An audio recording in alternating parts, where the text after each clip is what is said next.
Banded chin tucks.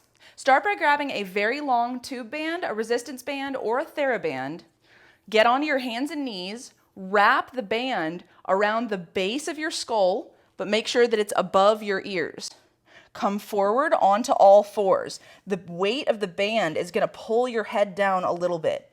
From this position, you want to tuck your chin to your collarbone. You want to make sure you're making double chins.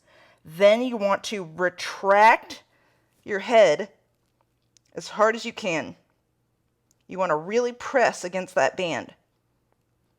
Hold the position for 20 to 30 seconds, and then slowly release.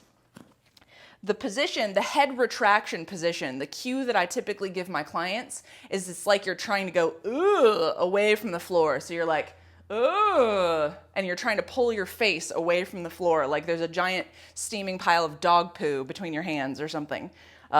So from this position, tuck the chin, look directly at the floor, and just like that. So it's posterior translation of the head. This is the anti-forward head position. So if you're on a computer or phone all the time, this is really going to help straighten your neck up.